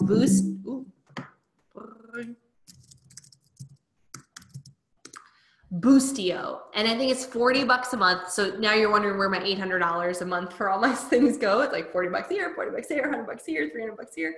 So I'm trying Boostio on my Instagram, and it's phenomenal so far. So in the last 30 days, I've had 800 new followers. Like, I'm pretty stoked about that. Considering the fact that I am very, very, I'm not even saying I'm super consistent with posting. I try to post once a day, if not 2 or 3 times a day, but I haven't posted in the last 36 hours. I need to do something today. I did a post earlier with Piper. But I have noticed, Courtney, that my posts, since I started using Boostio, it's $40 a month, and you connect in all your ideal hashtags, all your ideal locations.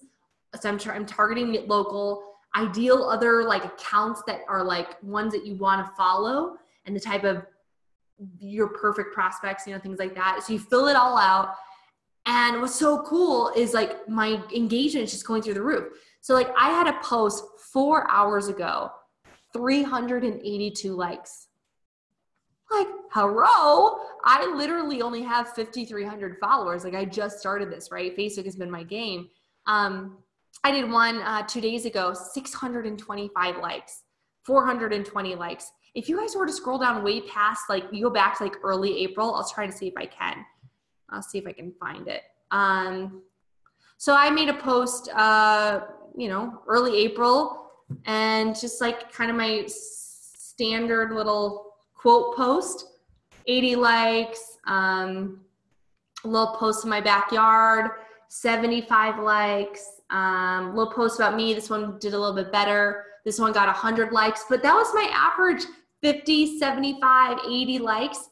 Guys, I'm doing, let me just read them. 625, 421, 472, 440. And my followers, 800 new followers. I want you guys also to get really, really active with your stories. That's really what's gonna help you. Another tip to get more followers, Courtney, that I just started is, so when you guys are doing, let's just do one right now, okay? So let's just do a story. Let's do a story. You guys watching this? Okay. We're gonna do a story, okay? Okay guys, so I am on a critique and coaching call for some of my amazing tribe in SoulCEO, and I'm teaching them all about Instagram stories. So love you guys. Just something really quick, right? Whatever. And so what I'll do is on this little story, so you guys can see it. CEO, and I'm teaching them all about Instagram stories. So love you guys. Okay, so what I'm gonna do is you can have this little thing up here where it's like the little typing, and I'm gonna type in some hashtags. So I'm just gonna type in, you know, lady boss, girl boss, female entrepreneur. And then what's cool too, guys, is as you're typing it, they'll give you suggestions. I know this is really hard to see. I'm trying to tilt it. These are little suggested hashtags down here. And then, so you type in a bunch of hashtags. You see this, right? You guys are getting this? Say, I get it. Let me know if this is making sense to you. I'm typing in hashtags on my little live. God, I wish you guys could see that. I kind of see them, right? And then what I'm going to do is I'm going to hide them. Watch this, okay? So I'm going to hide them. So you see my little hashtags right here. And what I'm going to do is I'm going to make them so that you can't even see them. So you can scroll them up and down. That's how you make them bigger or smaller, right? And I'm going to make them so tiny. They're like literally, do you see them now? They're like, I'm going to put them over here. They're literally so little. See that? That little white bar? Those are my hashtags. That's so cool. So what I'm going to do is I'm going to put those little hashtags, I'm going to throw them all the way down here. You're not going to be able to see them. And then I'm going to click add to story. And so what is going to happen is when you go to certain hashtags, if you guys notice this, I'll just go to network marketing or whatever, is that you're going to start showing up in the search. God, this is so sucky. You're going to start showing up in the search up here. So add hashtags to your stories. That's big. Also, another tip is every post is you want to make sure you tag a location. So every post, and I always change it up, I'll take Fountain Hills, I'll take Scottsdale, I'll take Phoenix, I'll take Mesa, right, cities. Then I'll tag, you know, specific like places where people check in. Fountain Park, which is like the main park in our city. Sunrise Trail. And I might not be at Sunrise Trail. I might be here in my office, but I'll tag there. Why? Because then when people go and they start geo-searching different places, like this is where I'm going to be, Saguaro Lake Marina. I'm going to I'm boating on Saturday. And so when people go and search specific places, then your posts are going to come up in the feed. So geotagging is super important. That's one tip that I've had.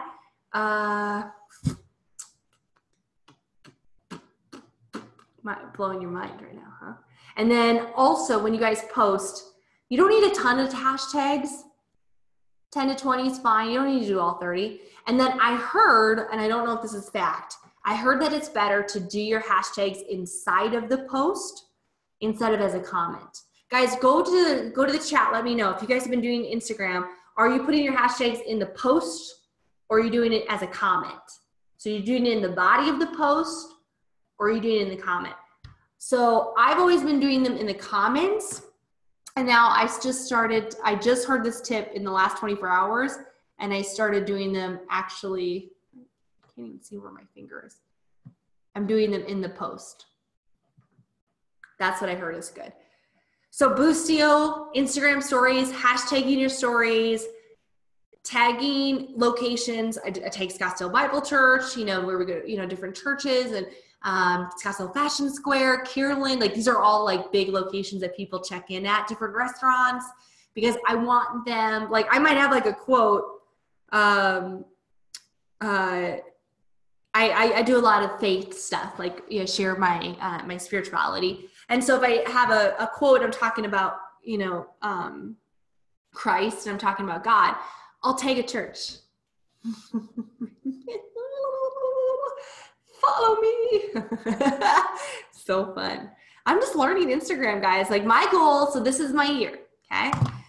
My goal this year, so I feel very proficient in YouTube and Facebook, because that's where my jam, and email marketing and copywriting and, all that sort of stuff. I love all that.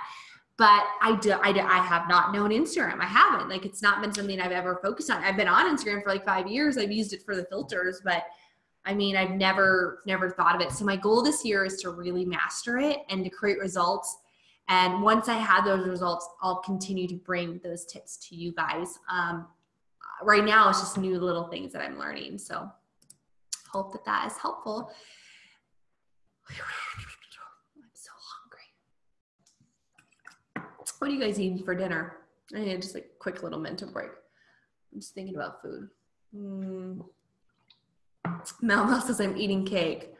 You son of a bees. I would love cake right now. I need a gluten-free, dairy-free, sugar-free cake.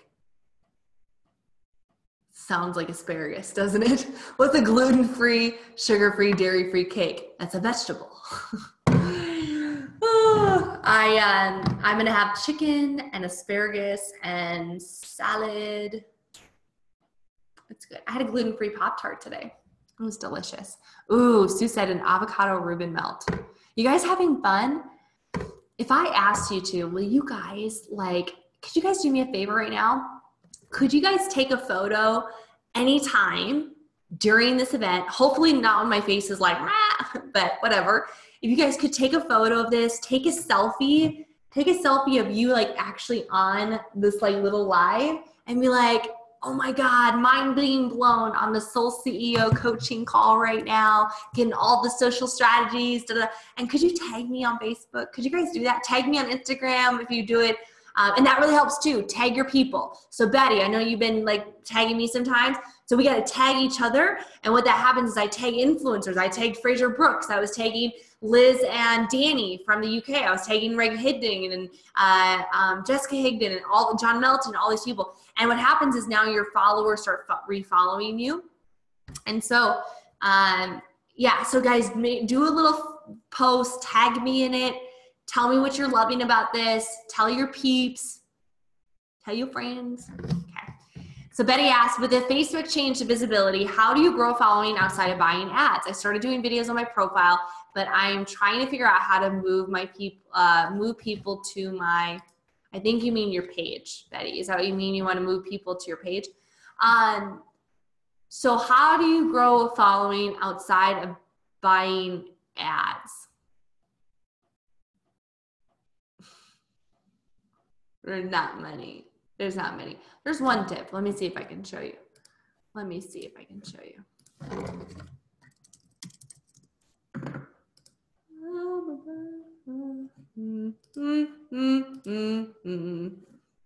going to go to one of my older pages.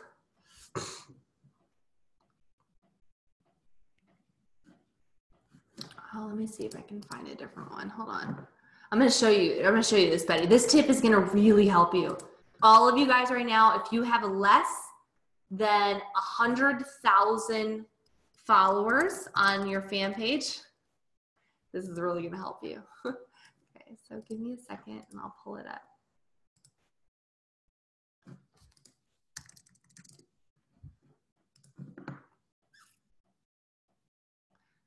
Okay, give me a moment. Okay, now I'm going to just show you, I have this tiny little page. We've done nothing with it. Let me know if you guys can see my screen. Oh, sorry. Let me know if you guys can see my screen. Okay. Say, yes, I can. Yes, it's good. Okay, cool. So I'm just on this Team Heart page. We haven't done much of this at all. We do not promote it, but it does have 800 likes, which is pretty impressive. But we really have done nothing with it. So, in fact, I have not even posted in here in a long time. So we need to figure out what the hell we're going to do with it. But I'm going to zoom in to show you guys. So as you are posting, first thing what I would do, if you guys have less than 300 fans, you probably should buy 300 likes. So you can go to like Fiverr, buy your first 300 likes.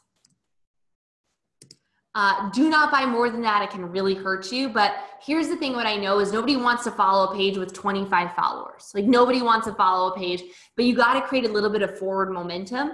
The next thing you can do is you can invite your friends to like the page, right? So you guys probably all know this, but you can actually invite your friends and you can just click on them, you know, go down here, and you can like actually like send invites. So they're going to get a notification. They'll also get an email to like the page.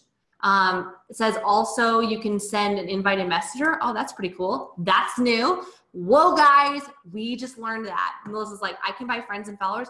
Melissa, you can buy followers, but they're not always real accounts. So there's no value in buying more than a few hundred just for the sake of creating a little bit of a bandwagon effect to get some initial people in there. Okay, so don't go nuts on it. It really has no value past that.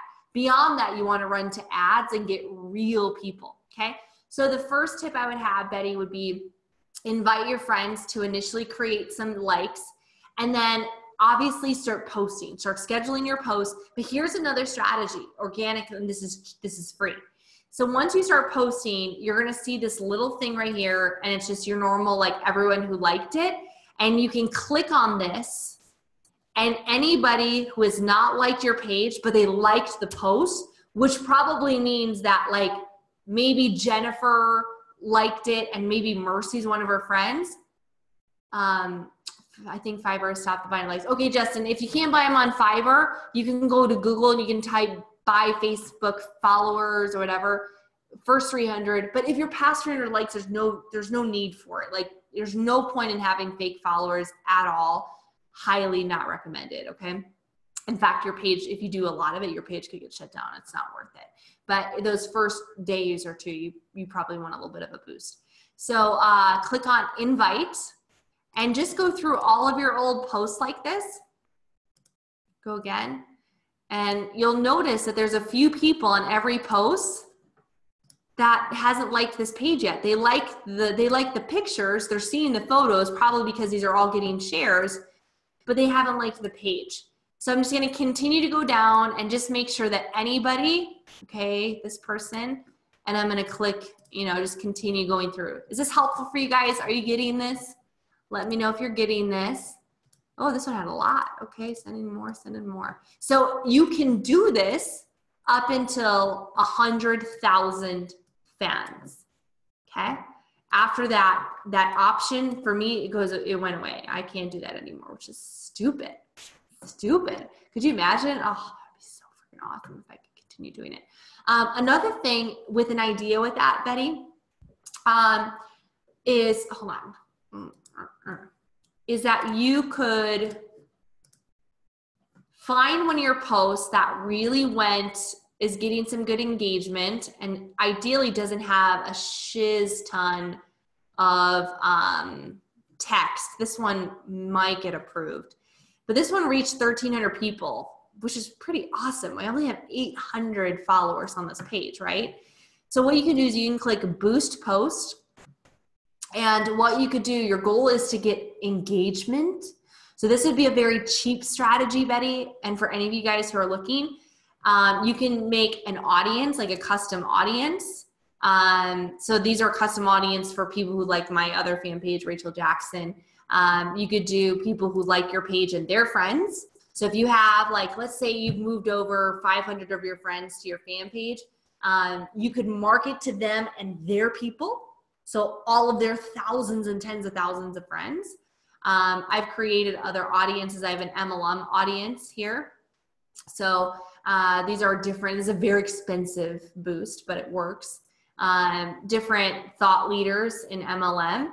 And then what you could do is you could do something like $5 for a day. Or maybe even like, I mean, y'all have $5 a day, right?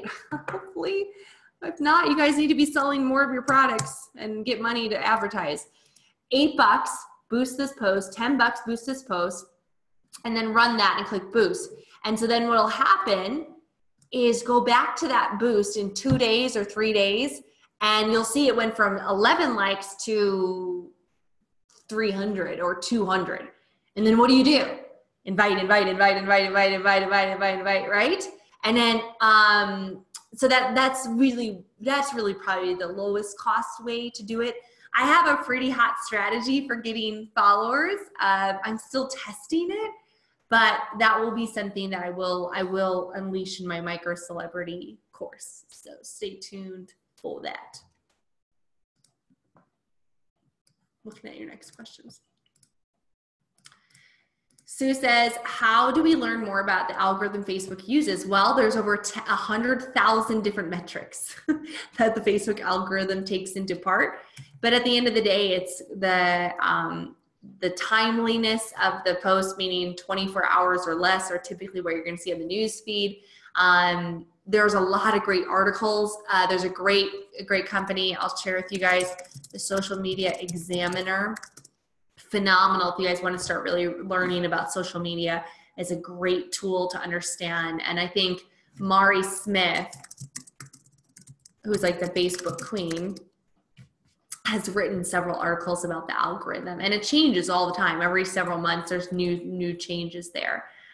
Rachel said, I know that you believe in ClickFunnels. What's your method to use ClickFunnels to attract people in other countries? I don't have a specific method of attracting people in other countries, Rachel. I just go out there and I build my list, and it's just so happens that people internationally get on that list. But I use ClickFunnels as a way to capture their emails to build my list. That's my website of choice. But there's other ones out there that are cheaper, like MLSP, which is fantastic. Or like I told you, you can do it in a really cheap way and just make a personal website and put a little opt-in there. But yeah. Everyone's just saying helpful. Thank you, guys. Thank you. Do you think you can start a 90-day run mid-month or wait until the first of the month? The 90-day run does not matter what day you start it at all. It's just more the mindset of where you're going. It could take you, the 90-day run could really be 4 or 5 months if it really extends and you really start building momentum and building your list. But it's just the idea to break it down and like, okay, this is that first month, this is the next month. I wouldn't wait to the first of the month. And here's the amazing thing is just because you talk to somebody this week doesn't mean they're going to join in month 1. So a lot of people you talk to initially and start prospecting using my bonus, the 90 days 10K, they might join in month 3. Why? Because now you create all these stories from your month 1 and month 2, people that are signing up. You're creating all this new momentum that it's the stories and the testimonies and the proof that they're finally like, okay, I'm ready to go. So just start. It's never a good idea to wait.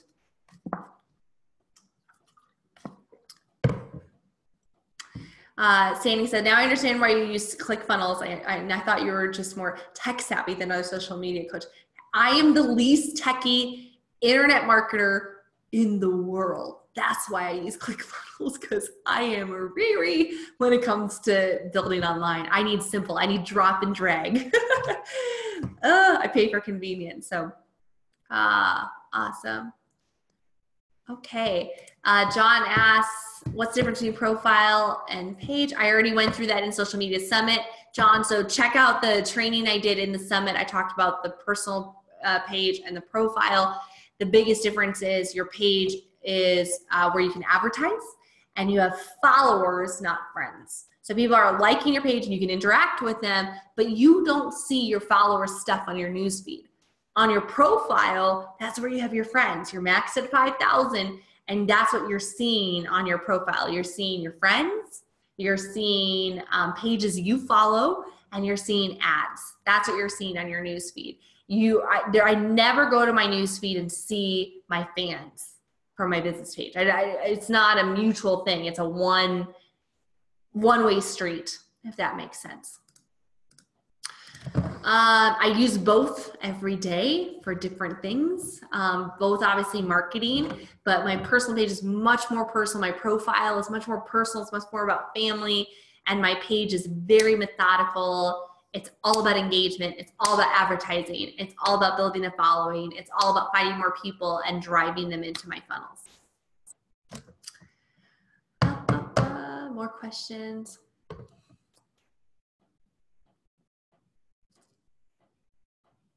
So Renee asks, when does your fan page come in? I'm trying to understand the question. Fill up your profile to 5,000. And she says after. No. So yes, after you hit 5,000, people will start following your profile, which is great. I have like 25,000 followers on that page. But I would start building your fan page right now with the tips I just gave you. Do not wait, do not wait, do not wait. Because that's the only way you're going to scale your business. That's going to be the way that you reach so many more people. Like I can pay for attention. You guys get that, right?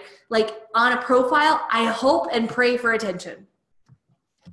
It's not up to me. It's up to Zuckerberg. And that's a really scary thing if your entire business is up to an algorithm.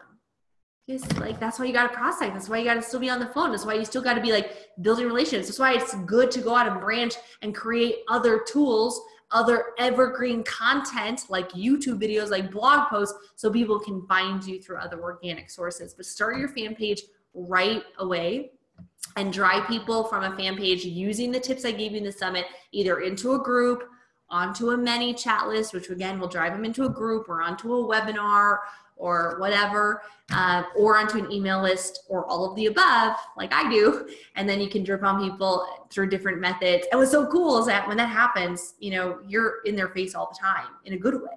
You're in their messenger, you're on their profile, you know, they're on your news feed, you're in sponsored ads. They go over to YouTube, they see you recorded a new YouTube video, all of a sudden they get an email from you. That's a micro celebrity. They're like, you're everywhere. And I'm like, yeah, I look like I am. So Melody asked, at what rank would you recommend branding your own team and making your own groups?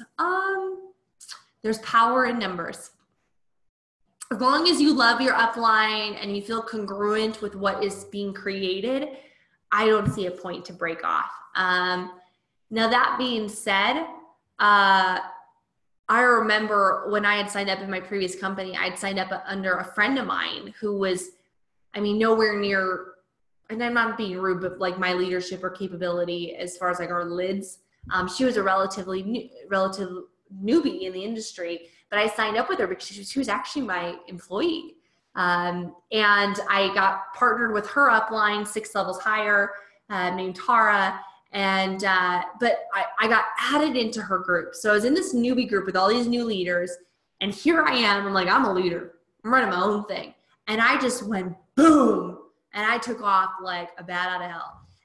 And Melody, within 2 months, I was at 6 figure. Well, I was at 6 figures my first month, but I was like at a really solid 6-figure rank within 2 months in that company. And so within my first month, I was breaking off into my own. But I mean, I would say when you can handle the responsibility of leading your team, when you have the responsibility of managing all of it, because it's a whole nother ball game of creating the systems and adminning and all that sort of stuff. So you'll know when it's right for you. maybe you want to take it into a different direction. I have this great client of mine that came to me yesterday, and we were talking back and forth because she's in a skincare company, and she hates the culture, hates the way that they build, hates their marketing message. It's all very old school. And she's very like you guys, new school thinking. And she's been, following my training for a long time, and she just really wants to branch off and do her own thing. And she's 6 figures. And I said, what's stopping you? She goes, that's a great question. That's like, you got to do it. You owe your upline nothing. Nothing. You owe your upline nothing. Everything you owe your upline, by the way, you guys, you did it the moment you signed up for them. That was the greatest gift. I think about my upline. The greatest gift I ever gave her was the fact that I signed up with her.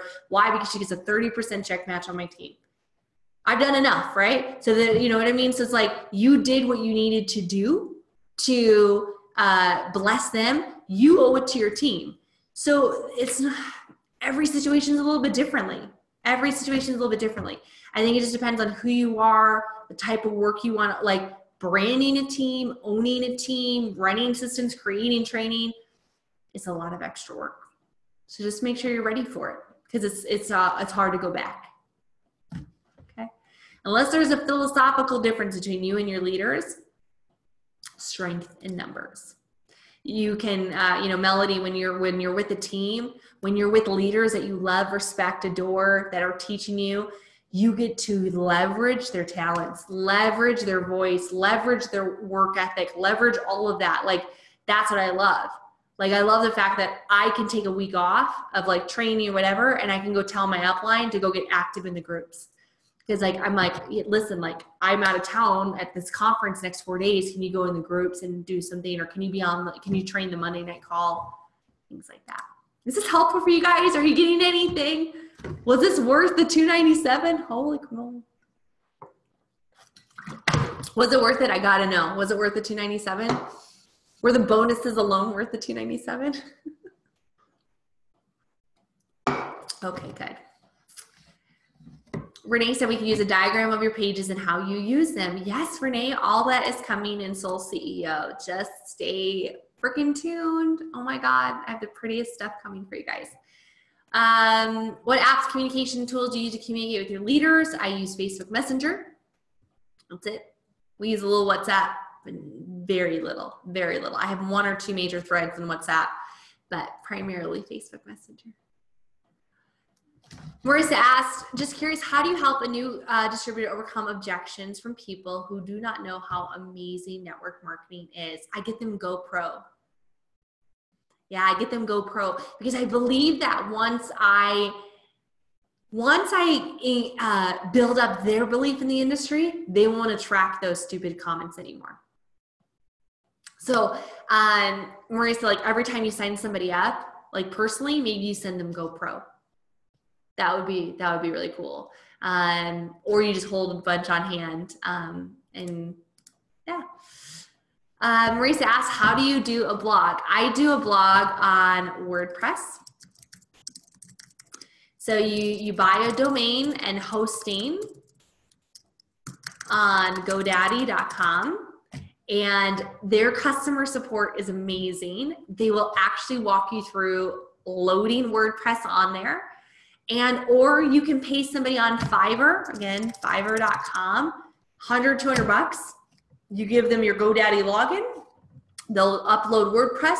They'll make it pretty. You give them a photo. And then, Marisa, what's so fantastic? There's an amazing resource called YouTube.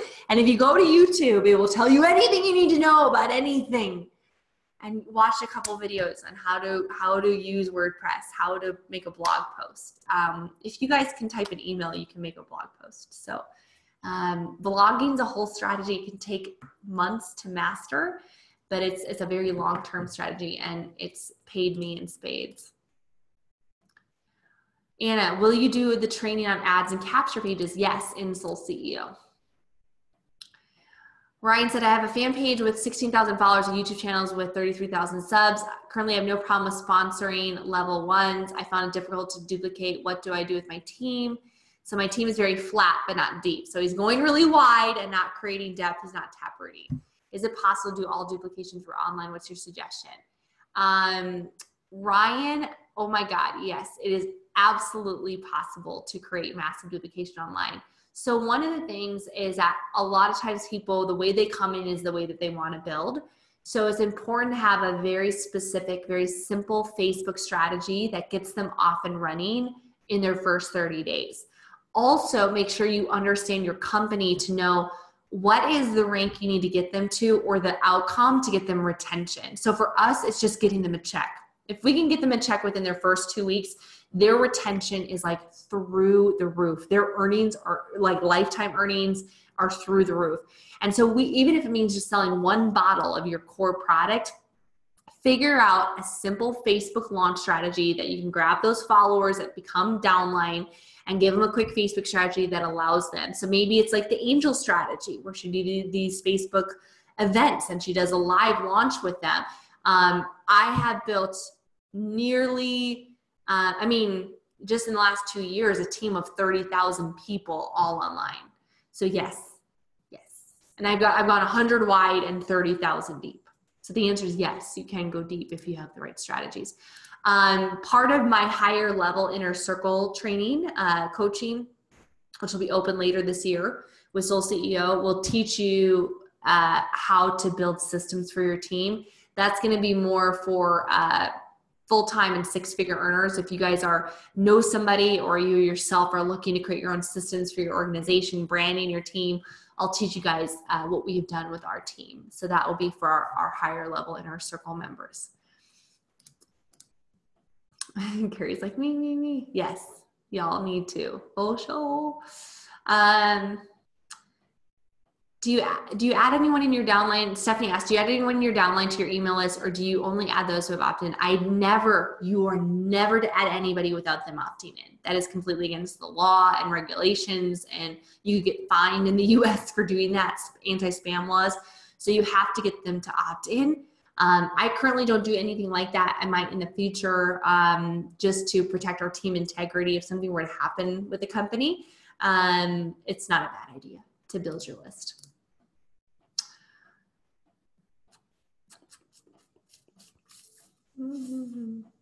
Melissa says, I know you don't do LinkedIn, but I have more friends on there than Facebook. How do I convert them? I have no idea, Melissa.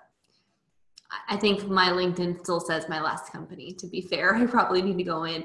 But Melissa, connect with Lisa Panton in the UK. She has a phenomenal LinkedIn trainer she can connect you to. Okay, so connect with Lisa. Gary said, I have a distributor with $100,000 on Instagram. What do you think is the best way to help them turn them into leads and prospects? A couple things. Obviously, a great capture page, a great lead magnet or lasso in the bio. So to have some sort of really sexy offer that they can go opt in to learn more and then to bring them through a funnel. Another simple way is to run a launch webinar for him. So he could do a Facebook story ad, Facebook story, and he could do a swipe up that would bring them straight to a Zoom registration where you and him could do a live opportunity presentation. Lori asked, how do you schedule posts? Really simple. I'll show you guys that here. Let me just grab my zoom out. And we are getting to the last few minutes of this training class. I hope you guys have loved it so far. I've loved it. I've been having a blast with you guys. I'm about to lose my voice. I'm so hungry, but it has been amazing. I'm so grateful for you guys. So grateful that you guys chose me to order the summit with. You're just the best. Okay. So I'm going to show my screen. Okay. So this is my fan page, right? You all seen this. If you guys don't like me, make sure you go in there and make sure that you guys click see first. So you guys always see my posts. You guys can get ideas and inspiration on there and kind of see the way I'm marketing, hack the way I'm marketing it. But what you do is you just click on a photo or share. So I'm just going to grab some random photo here. I don't have anything really good. Just this random little quote card. And this is just a little quote about having best friends. So I might just do a little caption or a little emoji. And then what you can do is you can click on schedule. So instead of just hitting publish, you can click on schedule and then you can choose like a date in the future, right? And then just click on schedule, and then boom, it goes on to the next couple of days. And then you have a whole list of your scheduled posts. So I try to do 3 or 4 posts a day on my fan page. You cannot pre-schedule on your profile. I would not recommend using Hootsuite or anything like that. You only need 1 good post a day on your profile. 1 good post a day, 1 well thought out post a day on your profile is fine. 3 to 4 on your fan page for sure. You can also do exactly what I just showed you in a group. You can schedule in advance posts in your groups. So you want to keep engagement up. You don't want to forget about your group. That's really good.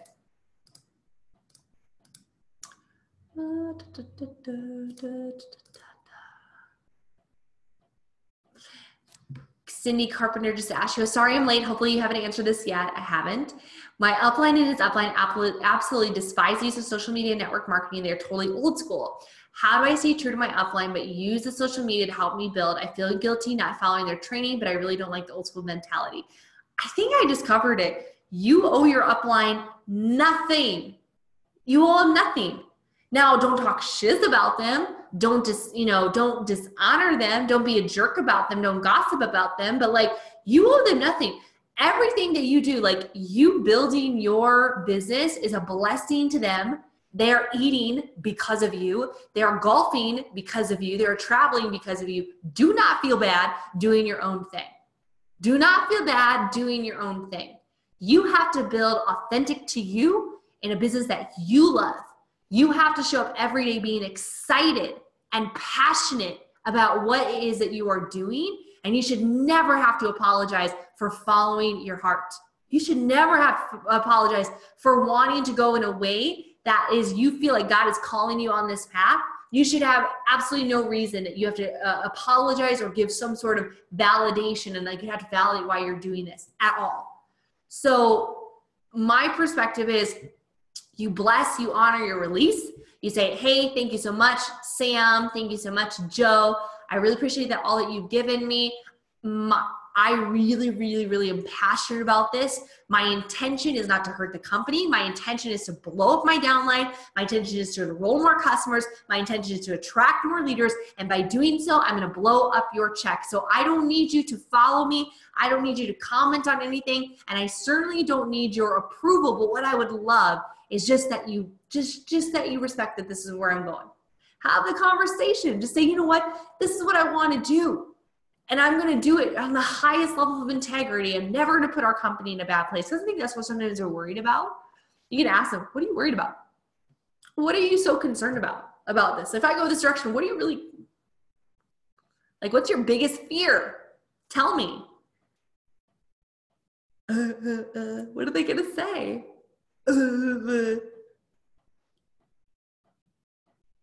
Guys, I mean, F and A.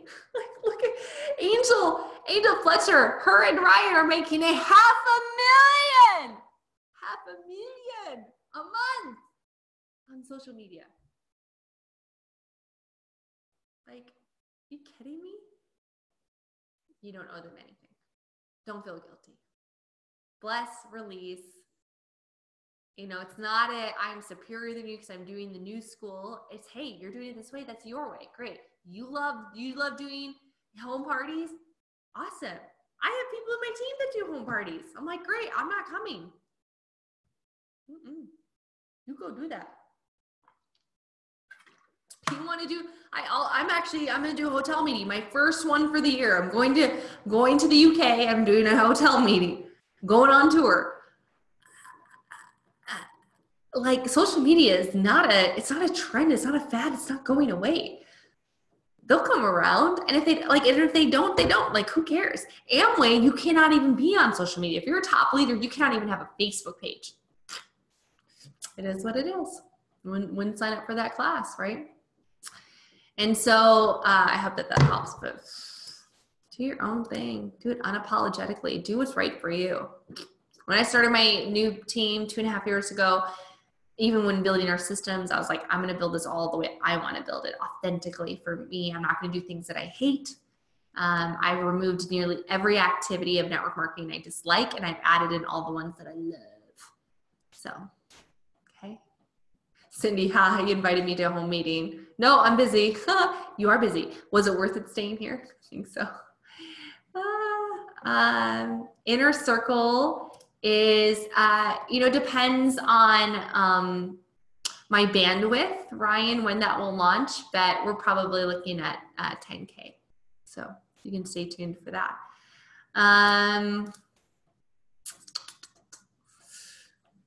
Yeah, Renee said when your results are coming in, they may change their mind. You know what, though? I have a lot of haters around me for social media, and we have results. They aren't all changing their mind. Change is scary for some people. That's okay. Let them be scared. You be bold. You be you. Do you, boo-boo. Sandy said, how do you feel about doing Facebook Live every single day? Love it. Absolutely love it. And as long as they're valuable and you're not just doing it to do it, sure. Yeah, don't have to be religious on it. If you miss a couple days, don't freak out, but certainly, absolutely. Okay, guys, we got through 52 questions. 52 questions. Oh my word, guys, that's so crazy. Well, some of those were comments, so probably like 45 questions. The last 10 minutes, guys, anything else that is dying that you need to know before we hop off, run to the Q&A right now. Say, yes, I got one. Let me know if there's anything. If there's anything else that's still remaining for you. I don't want you to jump off this call without clarity and certainty of what you need to do and the direction that you need to go. And I just want you guys to feel good about moving forward. Crystal clear. I'll give you guys like another minute if you need to type chicken asparagus salad. I had sushi last night. It was so freaking good. Kristen said, might be a silly question. What is your stance on swearing as impact on brand professional comedy? I am not a fan. Not a fan of swearing online. Definitely a fan of swearing offline. I'm not afraid to swear offline. I love Jesus, but I cuss a little. But I definitely wouldn't. I think it removes professionalism. I wouldn't do it. I mean, so.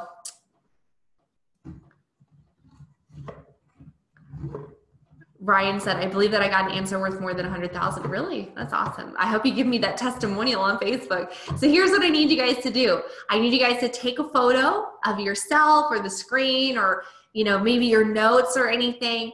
And I want you guys to go to Facebook right now. I want you to share either your biggest takeaway, what you felt, what you got out of this. Please do me a favor and do that. It means so much to me. When you guys do that, it's like literally fuel to me to hear why you guys love that. I would so freaking appreciate it. If you guys want to do it also on Instagram and tag me, my handle is wealthwithrachel, or just find me, tag me on Facebook, go to the SoulCEO or do it on your page. It's fine as well. And I really appreciate you guys. Again, thank you so much for choosing me. If you guys are not yet in SoulCEO Facebook, I think you guys are all in there. Make sure that you guys are in there. My goal is to give you guys 2 powerful trainings every single month, along with some tips either weekly or a couple times a week to help you guys continue driving your business forward. I have those 4 powerful free trainings coming soon: confidence, list building, branding, and influence. So those 4 free trainings are coming. Inner Circle is in the near future. And then the micro celebrity course, I'm hoping next like 30 days or so. That I'm still testing a lot of things and making sure I'm putting it all together. But if you guys need anything, don't hesitate to reach out. Run into SoulCEO group, tag me in there, ask questions, be a person of value in that group. Be a thought leader in that group, add value to that group, become an influencer there. I bet you that group will be at 10,000 members before you know it. We are growing so fast. It's going to be awesome. We are bringing life and light and humor and fun and professionalism to network marketing. And we're going to groom up a whole crop of amazing direct selling leaders that are using the internet and systems to leverage their business through profit and purpose. So love you guys. Appreciate you. I don't want to leave. Bye, bye, bye, bye. Love you. Bye.